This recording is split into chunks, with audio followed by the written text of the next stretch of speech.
E fala conosco por meio da tua palavra, em nome de Jesus. Amém. Amém. Abra sua Bíblia em Esté, capítulo de número 6. Esté, capítulo de número 6. O que vemos em Esté, irmãos, é como Deus busca o seu povo. Não importa se este povo está longe, não importa se este povo se meteu em apuros, não importa se há pessoas tramando contra o povo de Deus, não importa nenhuma destas coisas.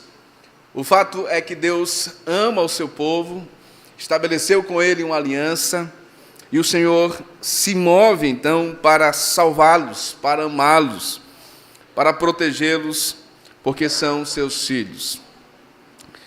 O que vemos então em Esté é um Deus, ou o coração desse pai que está direcionado para salvar e buscar os seus filhos.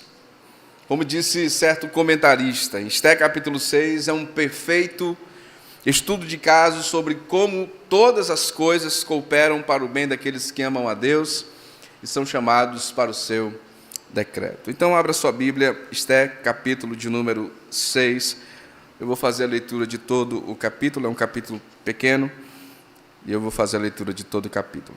Esté, capítulo 6. Os irmãos encontraram? Amém. Amém. Diz assim: naquela noite o rei não pôde dormir. Então mandou trazer o livro dos feitos memoráveis, e nele se leu diante do rei. Achou-se escrito que Mordecai é quem havia denunciado a Bigtã e a Teres, os dois eunucos do rei, guardas da porta, que tinham procurado matar o rei Assuero. Então disse o rei: que honras e que distinções se deram a Mordecai por isso? Nada lhe foi conferido, responderam os servos do rei que o serviam. Perguntou o rei: quem está no pátio? Ora, Amã tinha entrado no pátio exterior da casa do rei para dizer ao rei que se enforcasse a Mordecai na forca que ele, Amã, lhe tinha preparado. Os servos do rei lhe disseram: Amã está no pátio. Disse o rei que entrasse. Entrou Amã, o rei lhe disse: que se fará ao homem a quem o rei deseja honrar? Então Amã disse consigo mesmo: de quem se agradaria o rei mais do que de mim para honrá-lo? E respondeu ao rei: quanto ao homem a quem agrada o rei honrá-lo, tragam-se as vestes reais que o rei costuma usar, e o cavalo em que o rei costuma andar montado, e tenha na cabeça a coroa real. Entreguem-se as vestes e o cavalo às mãos dos mais nobres príncipes do rei, e vistam delas aquele a quem o rei deseja honrar.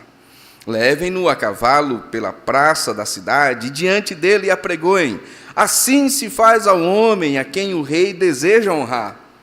Então disse o rei a Amã: apressa-te, toma as vestes e o cavalo, como disseste, e faze assim para com o judeu Mordecai, que está sentado à porta do rei.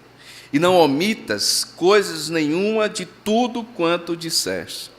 Amã tomou as vestes e o cavalo, vestiu a Mordecai e o levou a cavalo pela praça da cidade, e apregou diante dele: assim se faz ao homem a quem o rei deseja honrar.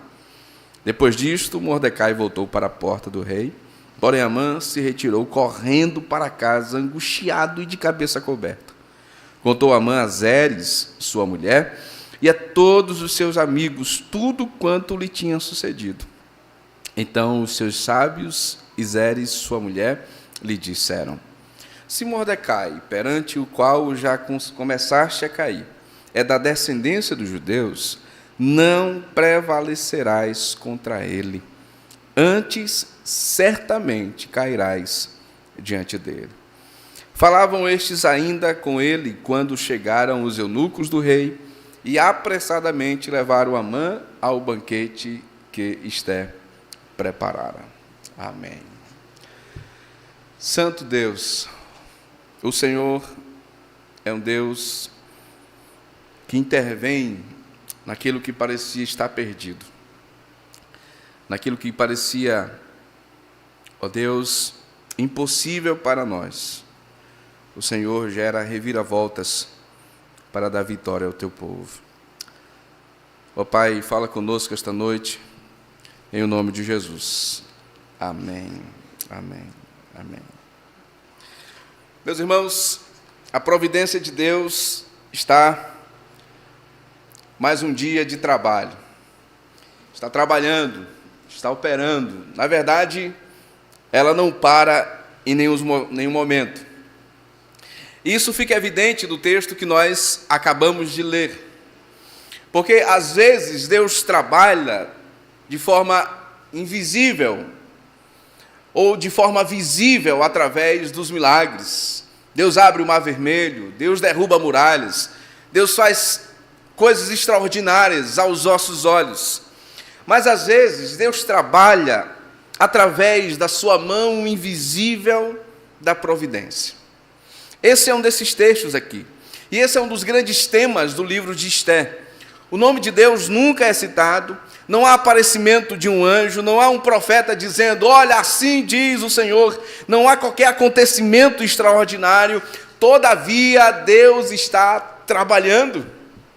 Isso é uma realidade também nas nossas vidas. Às vezes a gente não consegue enxergar nenhuma coisa extraordinária, nenhuma intervenção tão milagrosa, nem situações tão irreversíveis, mas Deus está trabalhando. Então, como Deus trabalha na história de Esté? Deus, nesse capítulo, de forma especial e em todo o livro, está trabalhando através da sua providência. Não vemos a mão invisível de Deus, não vemos a citação do nome de Deus, mas nós vemos o efeito ou os efeitos da mão invisível de Deus. Certo comentarista disse, é como você está no quarto ou na sua sala, ou seja, lá no compartimento que for da sua casa, e com a sua janela fechada, você olha para frente, olha para a rua, e percebe um vento balançando as árvores, ou agindo na criação. Você não consegue vê-lo, mas você consegue perceber os efeitos do vento nas árvores. É assim na nossa história. Às vezes a gente não consegue ver, mas o vento do Espírito vai agindo, trabalhando através da providência de Deus. Como então a mão invisível de Deus se revela neste momento da história? Você sabe muito bem que há um edito, que há um decreto contra os judeus. O povo então está em pranto, em desespero, em angústia. E depois de vários meses, isso se concretizaria. O povo estava aguardando que essa data chegasse. Sobretudo, Amã estava nessa expectativa, mas ele tinha um outro objetivo, executar antes de todo o povo de Deus, Mardoqueu, ou Mordecai. Mesmo se Esté utilizasse de sutileza, de sagacidade, de inteligência para convencer o rei de que esse edito não fosse então promulgado, ou na verdade fosse executado, mas Mardoqueu, o que aconteceria com esse servo de Deus? A forca, inclusive, já estava pronta. Amã já havia preparado, já havia tramado, tudo estava pronto para a execução daquele servo do Senhor. De onde viria então o livramento, irmãos, para Mordecai? De onde viria o livramento para aquele servo de Deus? Humanamente falando, parece que não restava muita esperança para Mordecai. Não havia saída, parece que não havia solução, não havia jeito para aquela situação. Mas na Bíblia, meus irmãos, no entanto, nunca estamos falando só humanamente, nunca estamos olhando só na perspectiva humana, nunca estamos vendo só na nossa perspectiva. Há sempre reviravoltas inesperadas, porque a vida não está dirigida pelo acaso. Deus intervém na história do seu povo. Deus intervém na vida da sua igreja. Humanamente falando, irmãos, não é assim apenas nosso olhar diante das Escrituras, porque ela nunca fala apenas humanamente. Deus, então, irmãos, exerce o seu poder soberano, o seu ato de prover propositalmente e sustentar e governar o mundo com a finalidade de realizar os seus propósitos. E como isso se desdobra nesse texto, como isso se revela nesse texto, é como debulhar o feijão, que você vai ali e vai aparecendo ao debulhar o feijão. É isso que vai acontecendo aqui. Como isso acontece? Primeiro, acontece na insônia do rei. O rei não consegue dormir. Os versos iniciais, naquela noite o rei não pôde dormir. Então mandou trazer o livro dos feitos memoráveis e nele se leu diante do rei. Aqui o texto não apresenta uma razão da insônia do rei. Ele não estava chateado porque o time dele havia perdido, né, irmão Paulinho? Claro que não. Ele não estava triste ou abatido por qualquer outra situação. Não havia uma razão aparente, exceto a soberania de Deus atuando na história do seu povo. Deus, propositalmente, desliga o sono do rei. Uma outra razão, o que acontece então? O rei está sem sono. Ele poderia de repente dizer, olha, tragam para mim os melhores vinhos, para ver se consigo relaxar um pouco, sei lá, coloca aí um programa, uma série, para ver se eu consigo relaxar. Não tinha, obviamente, né? Mas talvez ele dissesse assim, não, eu vou lá para a casa das mulheres, né? Ele tinha muitas mulheres a seu dispor, ele poderia de repente passar a noite toda, então, com intimidades, ou coisas desse tipo. Mas ele não. Ele disse assim, faz o seguinte, eu vou ler. Traga os livros, ou o livro dos atos memoráveis do rei, ou do nosso reino. Aí, acontece que ele pede todo esse registro. Ele está acordado, ele pede um registro do seu reino. Assuero quer ouvir as leituras, ou a leitura desses registros antigos. Alguém está lendo para ele a história. Como a mão invisível de Deus se revela nesse acontecimento? Se revela no fato de chegar na história de Mordecai. Acontece que eles voltam e seguem a leitura até o livro de Mordecai. Aliás, até o momento em que Mordecai age com boa ação, livrando o rei da morte.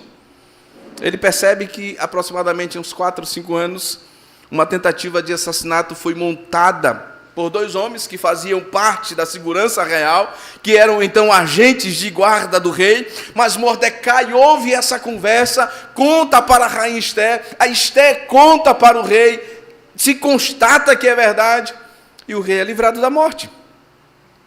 E o rei diz então, o que foi feito a esse homem? O que fizeram a esse homem por agir assim? Você sabe que era costume dos reinos da Pérsia, ou do rei da Pérsia, exercer sempre com atos de bondade para aqueles que ajudavam, de certa forma, o reino.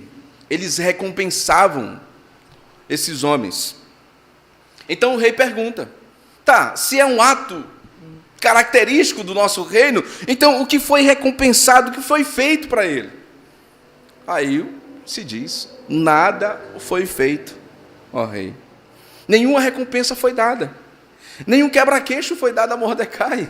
Nada, nenhuma placa de gratidão ou de reconhecimento, nenhum manifesto público de gratidão publicado, foi então emitido na cidadela de Suzã, nenhum. Apenas um registro vago lá na história do livro dos reis, ou do rei.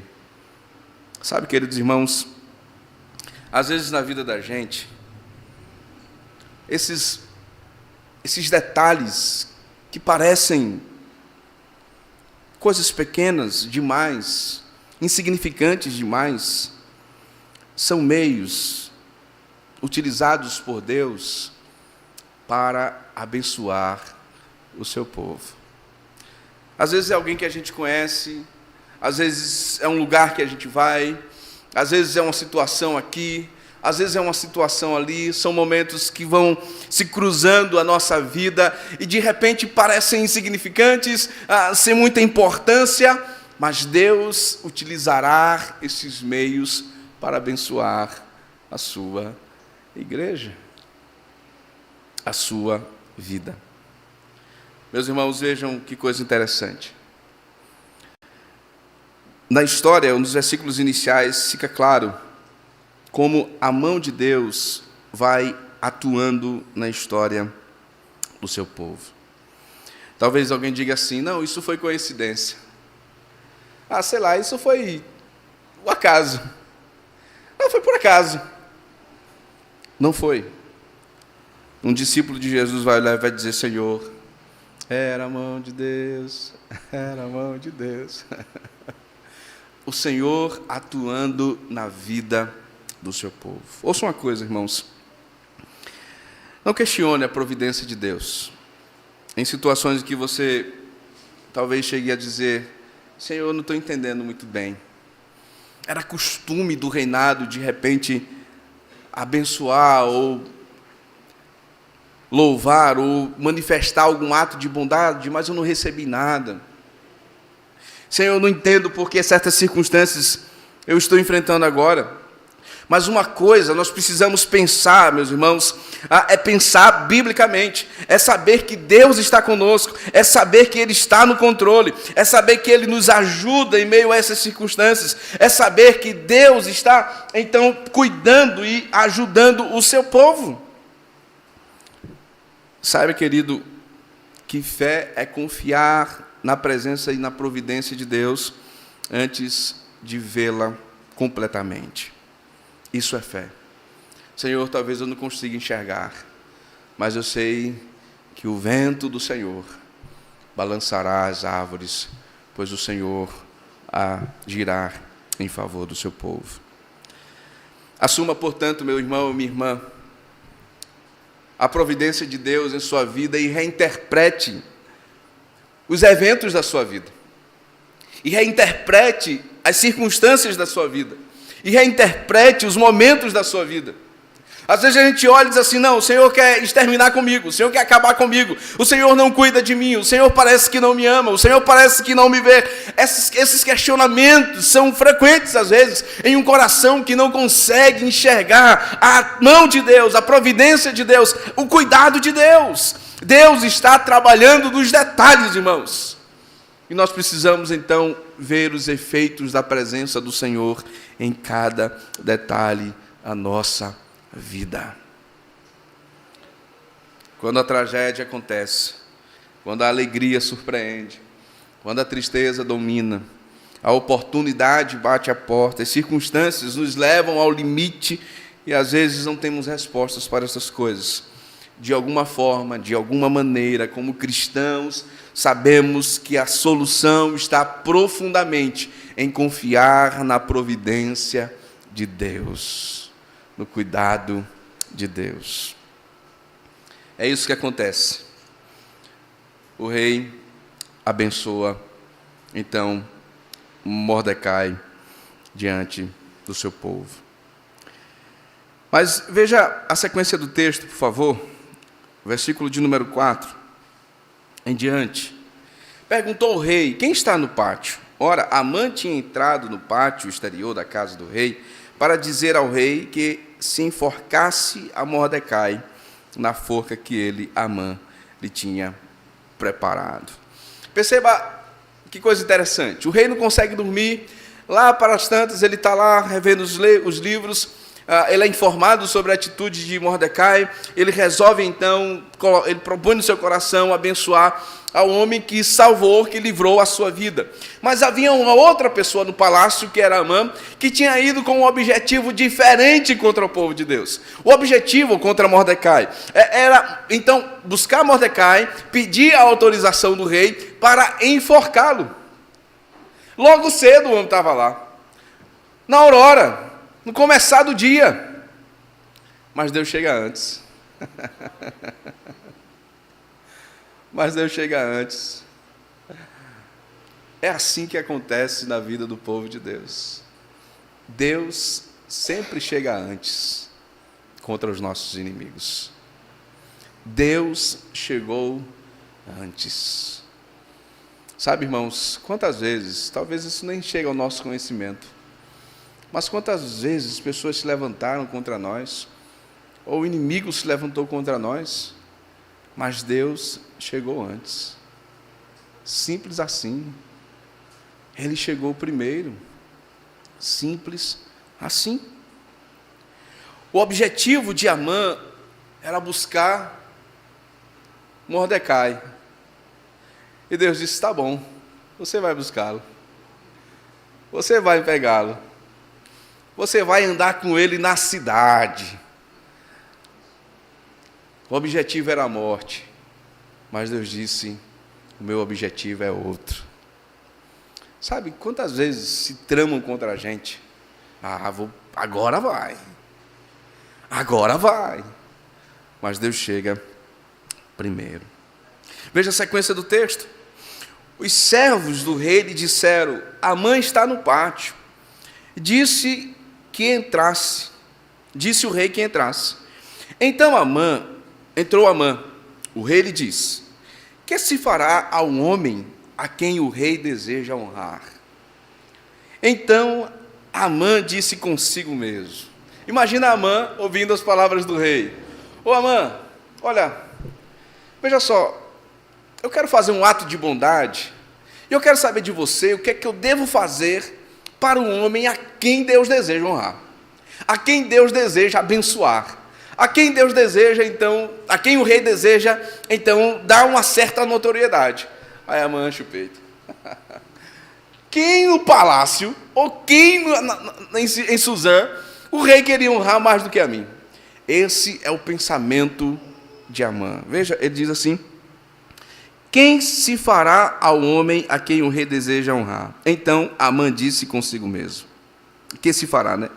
Amã disse consigo mesmo: de quem se agradaria o rei mais do que a mim para honrá-lo? O orgulho, irmãos, ele é uma percepção equivocada de si mesmo. Ele é uma distorção de quem nós somos. E fica evidente aqui no texto de como Amã pensava equivocadamente sobre si, de como seu pensamento sobre si era muito elevado, distorcido. Saiba, Deus se opõe aos orgulhosos, mas Ele dá graça aos humildes. Era de manhã, o rei estava acordado. Há algo interessante nesse texto começa a se revelar. Deus, Ele se deleita em revirar ou virar esquemas de seus inimigos de ponta cabeça e usar contra suas próprias tentativas de destruir o povo de Deus. Deus faz isso nessa história.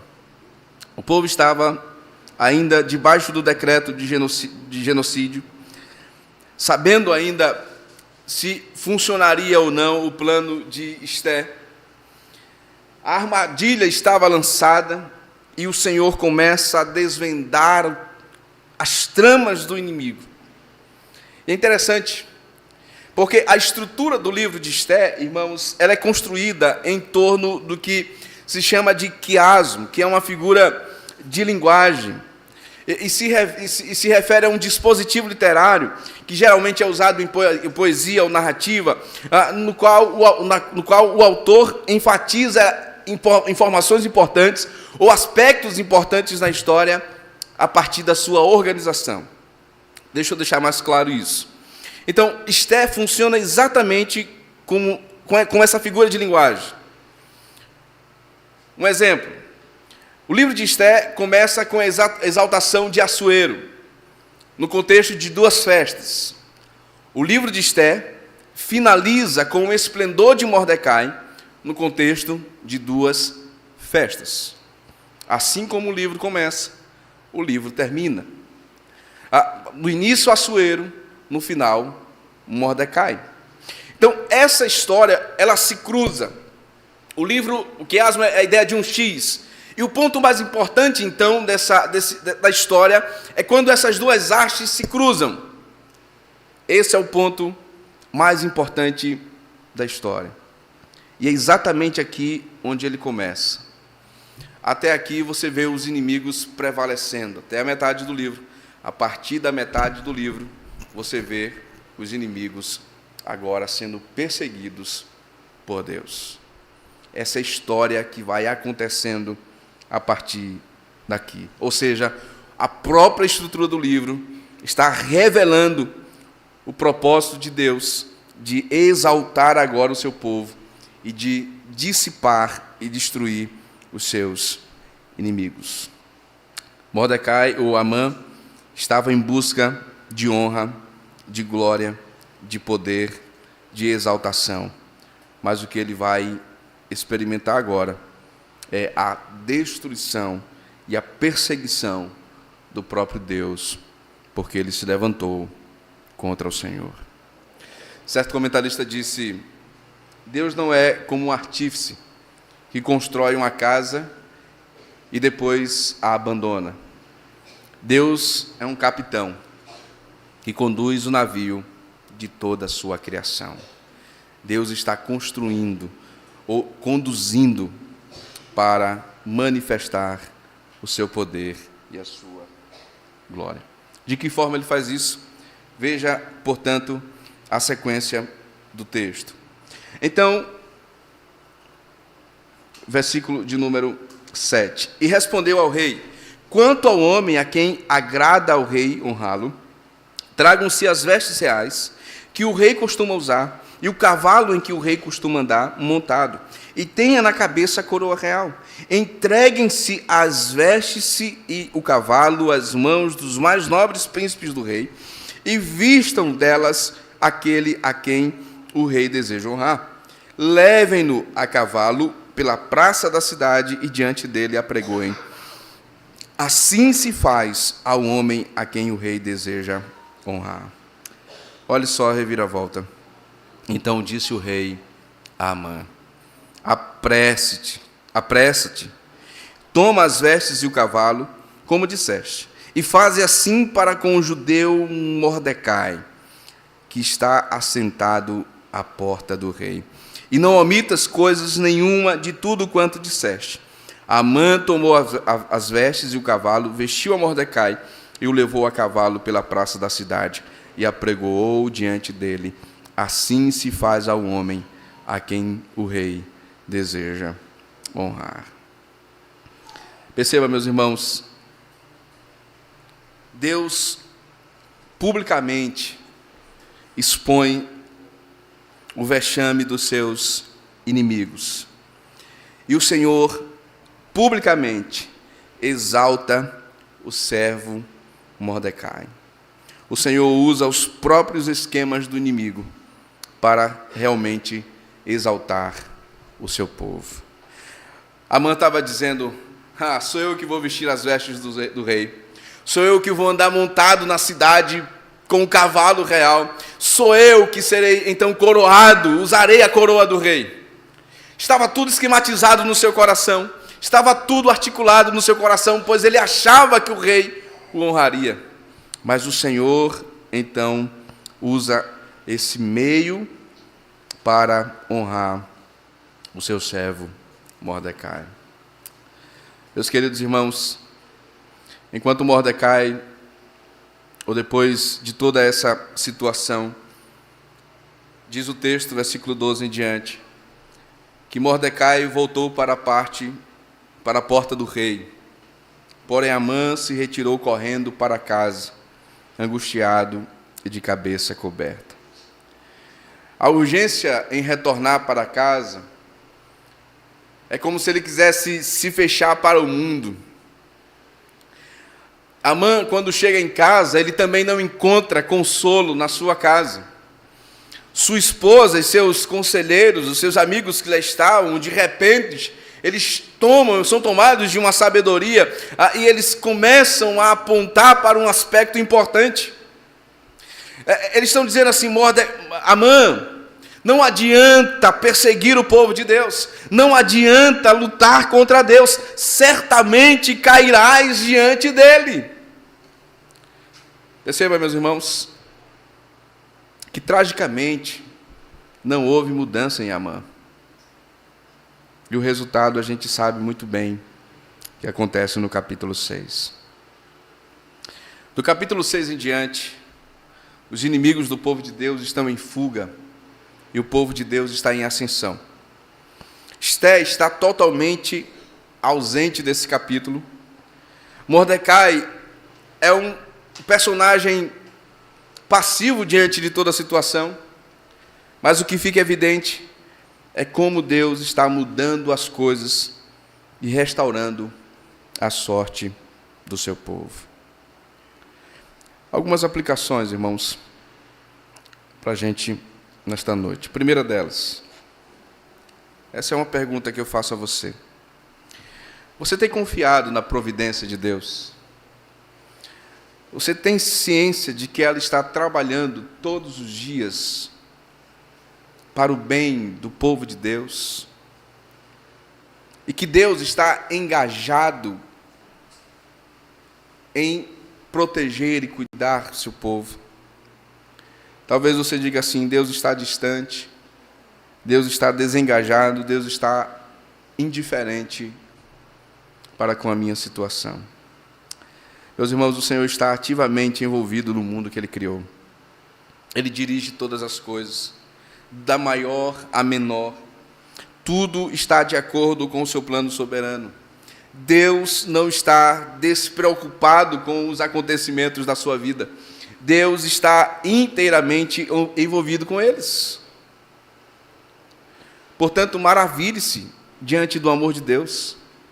Maravilhe-se diante da grandeza de Deus e do cuidado de Deus, mesmo que você não consiga enxergar a mão do Senhor agindo, mas saiba que ela está lá na história do seu povo. Essa é uma noite para você fortalecer a sua fé, encorajar o seu coração. Uma segunda verdade: como igreja de Deus, não deixe que navegar em tempos difíceis crie desespero no seu coração.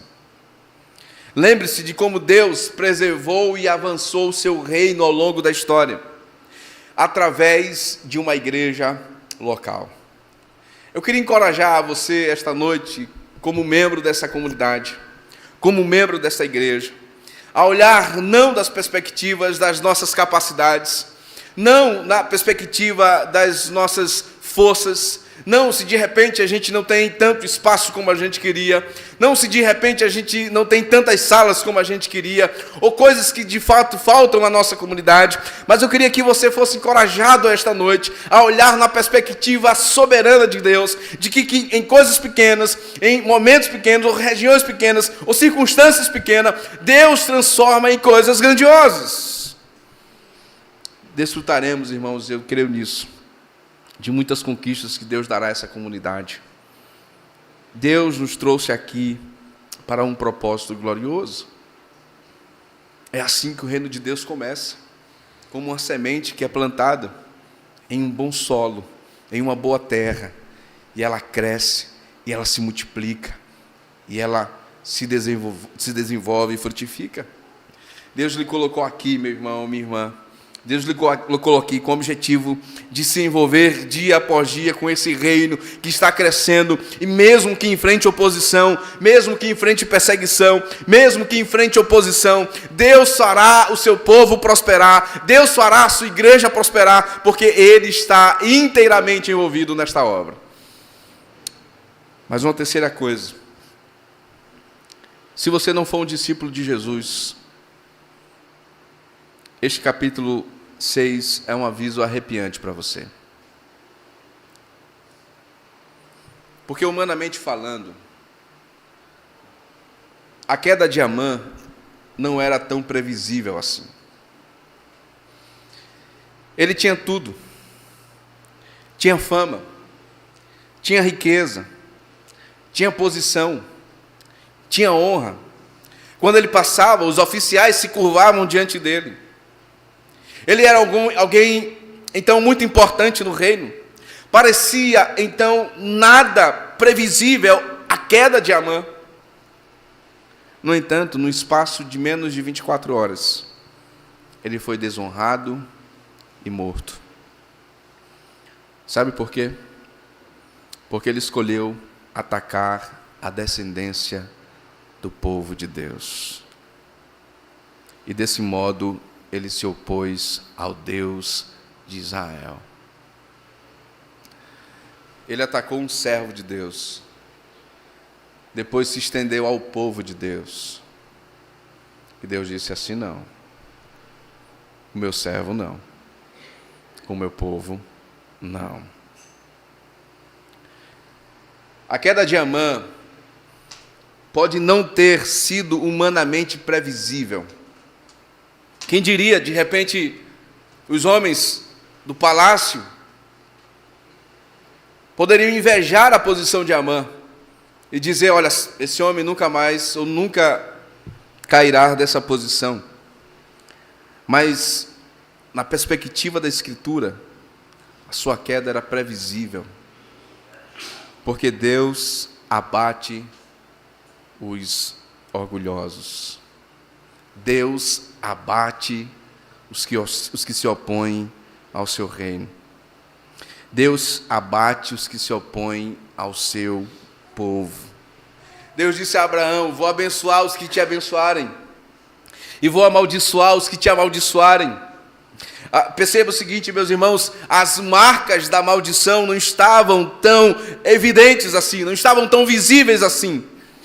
Porém, as sementes da destruição estavam germinando, e em breve os frutos da morte chegariam a Amã, ou seriam visíveis em todo o palácio.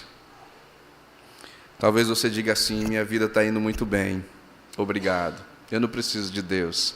Eu estou zombando do povo de Deus, eu nem ligo para Deus, eu zombo de Deus, falo de Deus. Sabe como Asaf estava caminhando por Israel, e ele percebendo então o povo em oposição a Deus, eles faziam o que queriam, viviam da forma que queriam, mas o final deles era destruição. Quando a gente olha para a nossa história, para o nosso tempo, as pessoas zombam do povo de Deus, elas zombam de Deus, elas perseguem, elas acham que vai terminar assim. Não vai. O dia de Deus chegará, e Deus prestará conta você. Se você não é um discípulo de Jesus, essa é uma oportunidade. Porque se você não está no lado do povo de Deus, certamente contra Deus você está. Um outro aspecto interessante que a gente aprende nesse relato é sobre o orgulho. O orgulho é sobre a minha glória, mas a humildade é sobre a glória de Deus. Quando você decide receber a glória, isso faz 99% das decisões em sua vida. Eu vou fazer isso ou aquilo. Bem, o que trará glória a Deus? O que trará glória ao meu nome? Isso vai, então, determinar o que você vai fazer. A atitude de Amã visava a glória do seu próprio nome. Não tem ninguém no palácio a quem o rei deseja honrar mais do que eu. A escolha de Amã partiu do anseio de promover a sua própria glória. Essa é a questão, irmãos, de quem recebe a glória. Somos nós ou Deus? Minha escolha por isso é para a minha própria glória ou para a glória de Deus? O que é que a gente aprende ainda nesse texto? Corra para Cristo. Perceba, em Cristo, as bênçãos prometidas a Abraão, elas recebem, então, o seu total cumprimento. Em Cristo, o Espírito Santo promete descer sobre esse novo povo que foi constituído por Ele, de judeus, de gentios, todos juntos, agora que recebem todas as bênçãos da graça de Deus. Gálatas capítulo 3. Em Cristo, a esperança para aqueles cujas vidas foram vividas em inimizade contra Deus, distante do povo de Deus, em oposição a Deus. Em Cristo, a esperança e reconciliação para aqueles que eram inimigos de Deus. Agora, outro aspecto interessante é a pergunta do rei: o que se faz, ou o que se fará ao homem a quem o rei deseja honrar? Quem é o homem? Quem é o homem a quem Deus agrada? Quem é o homem a quem Deus deseja honrar? A pergunta do rei ecoa, apontando para aquele que de fato merece honra e glória. Aquele que de fato merece todo louvor e adoração. Diante dele, todo joelho se dobrará e toda língua confessará que ele é Senhor sobre os céus e a terra. Aprove a Deus, então, honrá-lo. Aprove a Deus, então, exaltá-lo. Aprove a Deus dar um nome que está acima de todos os nomes. Aprove a Deus, então, engrandecê-lo. Aprove a Deus vesti-lo de glória e majestade. Aprove a Deus, então, coroá-lo. Aprove a Deus, então, destinar todos os céus e a terra diante do seu poder. Acima de Mardoqueu, há um que merece toda a honra e toda a glória pelos séculos dos séculos. Amém e amém. É por meio de Cristo, meus irmãos, que seremos também recebidos com honra diante de Deus.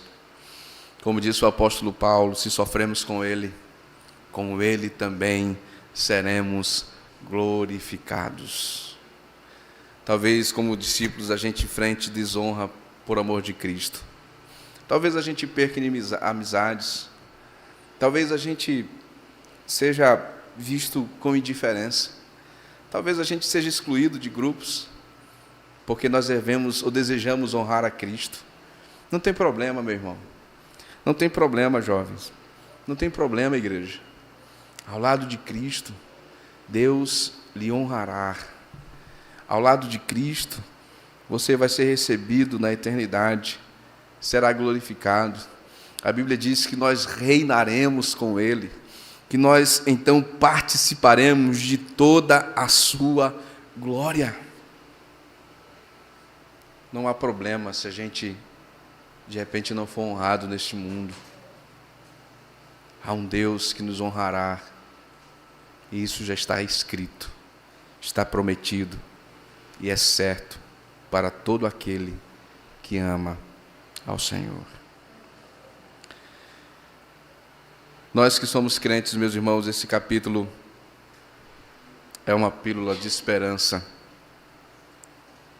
pois há uma promessa gloriosa ao povo de Deus, permeado em toda a Escritura, ou em todo o texto do capítulo 6. Deus está envolvido na história do seu povo. E Ele fará o que for necessário. E Ele já mostrou isso em Cristo Jesus. Para livrar, amar e preservar a cada dia. Em nome de Jesus. Amém.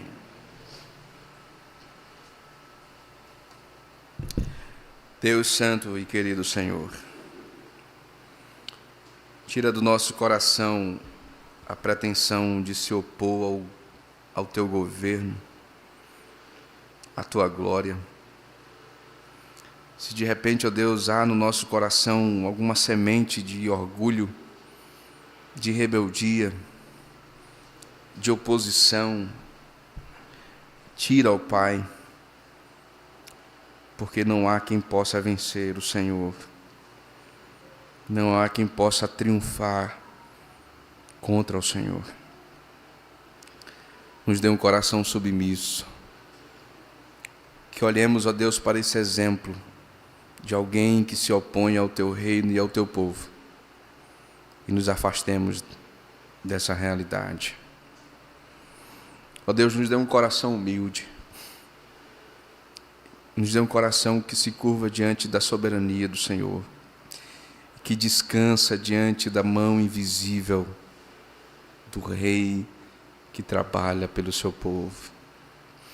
Talvez a gente não consiga enxergar com tanta clareza, com tanto vislumbres, ó Deus. Vislumbre, ó Deus. Mas o nosso coração, pelos olhos da fé, pode ter a certeza de que a mão do Senhor está operando para o bem daqueles que amam ao Senhor. Pai, que o Senhor fortaleça o coração do meu irmão e da minha irmã esta noite, que de repente não enxergou ainda o teu trabalhar, e por isso o coração estava entristecido, mas que hoje ele seja reanimado, pois o Senhor trabalha pelos que esperam em Ti. Ó Deus, nós oramos e te agradecemos em nome de Jesus. Amém.